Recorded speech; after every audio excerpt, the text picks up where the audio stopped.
ሰላም ሰላም ውዶቼ እንዴት ናችሁ? በያላችሁበት ሰላማችሁ ይብዛልኝ። እንግዲህ ናቲ ኤሉን ተሰናብቷታል።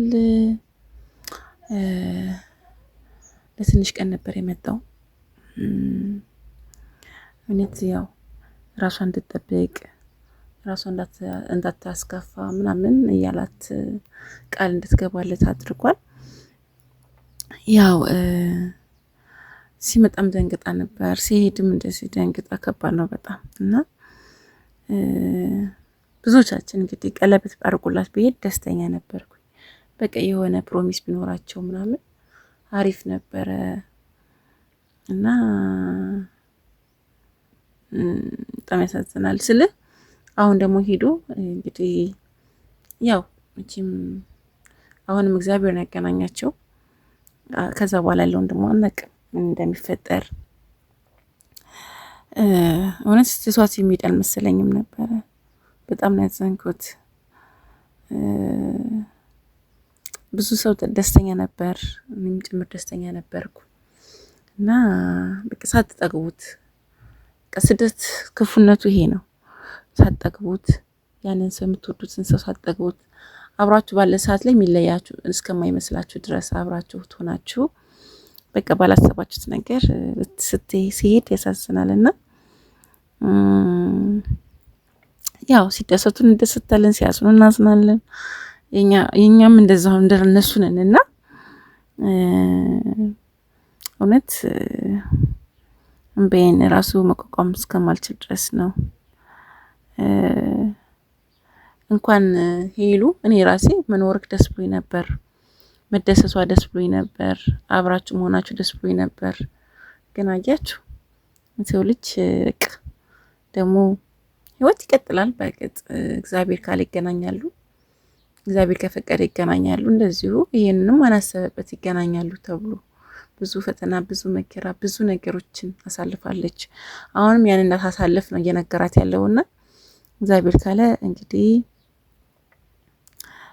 ቀለበት አስሮላት የሆነ ነገር ተደርጎላት እንደምጠብቅ አይቀርም። ቀለበት ቢያስርላት ደስ ይለኛል ከምላችሁ በላይና እንጃ ብቻ እንዳትለያዩ ነው የምለው። በእውነት ለማን ደስ ይበለው ብቻ። ግን እኔ ልቤ ምንድነው የሆነ ቀለበት አስሮላት የሆነ ነገር አድርጎ እንደሚሄዱ አልጠራጠርም። ማለት ብዙ ፍቅር አሳለፉ። አሁን ከመጣ በኋላም ደስተኛ ናት። እሱ ሲመጣ የምትቀብጥ ናት። በቃ በሱ ላይ ቀበጥ ነች፣ ትቀብጣለች ምናምን ነገር ደስተኛ ደስ ብሏታል።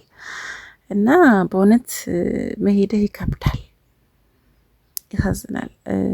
በጣም ነው ውስጥ ያዘነው። ምክንያቱም ባይሆን ደስ ይለኛል። ያው ስደት ነው እንግዲህ ጊዜው ካለቀ መሄዱ አይቀርም ማንም ጨምሮ ካልሆነ በስተቀር ያው እና ሌላ ህይወት ቢኖረው ደግሞ እሷ ጋር እንደዚህ ይሆናል ብዬ አላስብም። ይህ ሁሉ ጊዜም ይህ ሁሉ ደስታንም አይሰጣትም ነበረ። ግን ያው እኔ ስሜቷን በጣም ነው መረዳት። አይኑን ስታየው ልስመው ስትል ያላት ነገር በቃ ከፊቷ እንዳይለያት የምታደርገው ጥረት ምናምን አይታችኋል አይደል? በቃ በጣም ታሳዝነኝና አዎ ቀለበት ቢያስርላት ደስ ይላል። ቀለበት ሰው ልጅን ልብ አይገዛም። በእርግጥ ግን እንትን ነው በቃ ቢጋቡና የሆነ በቃ ተስፋ ሰጥቷት አብረው ቢሆኑ ነገ የምትሄድበት እሱ ጋር ቢገኝ ደስ ይለኛል። በቃ አብረው ብትቀጥል አብረው ብትሆን በቃ እሱ ጋር ብትሄድ ነው መመኘውና በቃ ይሄን ነው ማስብላት። ከምር ነው የምላችሁና በጣም ያሳዝነችኝ ከምር። እሱም ካለሱ አይሆንላትም ሲጀመር። ሄደን ያው ቀድሜ ነው በእርግጥ አሁን ራሱ ባታውቅም ቀድሜ ነው በእርግጥ መንገር ያለብኝ። አሁን ሄዳለሁ ሲል ትንሽ ሊከብዳት ይችላል። ያን ነገር አስቤ ነው እንትን ያልኩኝ። አልቻለችም ቆንጂት ደግሞ ይሄን ያህል ቆንጂት አልቻለችም ቆንጂት ደግሞ እና በቃ ቀድሜ ብትነግራትም ያው ነው። አሁንም ብትነግራት ያው ነው። በቃ እያሰበች ሊሄድ ነው ብላ ውስጧ ይረበሻል። ያንተ ቆንጅት እና በቃ አብራችሁ ኖሩ። ገንዘብ እዛም አለ እዚህ ጋርም ኢንካሙ ይኖራል። በቃ እና አብራችሁ ለምን አትኖሩም? እዚህም ሰርታችሁ ብዙ ሰው እየሰራ የሚለወጠው ያው ዩቲዩብ ላይ የተሰራ የተለወጠ ነው ሰው ልጅ ነው። እዛም ለገንዘብ ብለን የምትሄደው መቼም ሀገሩ ወይ ዛፉ ወይ ፎቁ ነፍቆ አይደለም። ስለዚህ እዚህም ሆነ መስራት መለወጥ የምትችሉበት መንገድ ሁለታችሁም አለ፣ ኢንካሙ አለ። ስለዚህ የምን መሄዱ አስፈለገ? በቃ እዚህ ቤተሰብ ሊኖረህ ይችላል። በእርግጥ ግን እዚህም ያለው ነገር ከሷ ህይወት አይበልጥም እና እሷም ጎበዝ ናት፣ አንተም ጎበዝ ነህ። ጠንክራችሁ ትሰራላችሁ፣ ትለወጣላችሁ። ስለዚህ ለመሄዱ አስፈለገ? በእውነት ይሄን ነው የምለው። መሄድ አያስፈልግህም። በቃ አብረህ የምትኖርበት መንገድ ብዙ ነገር አለ፣ መለወጥ ትችላላችሁ ብዬ ነው የማስበው። እና ለምን ያን እንደምታደርጉ አልገባኝም።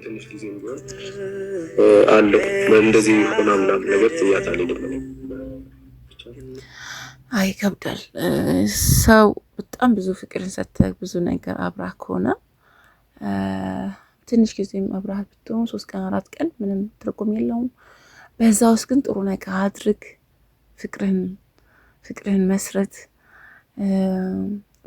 በልቧ ውስጥ የፍቅር ጎጆ መስረትበት። በቃ የሆነ ተስፋ ስጣት። ተስፋ የምትሰጥባት መንገድ ደግሞ ቀለበት እሰር፣ አብራችሁ የምትሆንበትን መንገድ ፈልግ ምናምን ነገር እና እንደዛ አይነት ነገር እንደምታደርግ ተስፋ አድርጋለሁ። ወዳችኋለሁ። እናንተም ደግሞ እስቲ ላይክ አድርጉ፣ አይቀነስበት። በእውነት የሆነ ነገር በቃ አድርጉ። እስቲ ላይክ አድርጉ፣ ሰብስክራይብ አድርጉ። ላይክ በጣም አስፈላጊ ነው ከምንም በላይ ለቻናሉና ወዳችኋለሁ።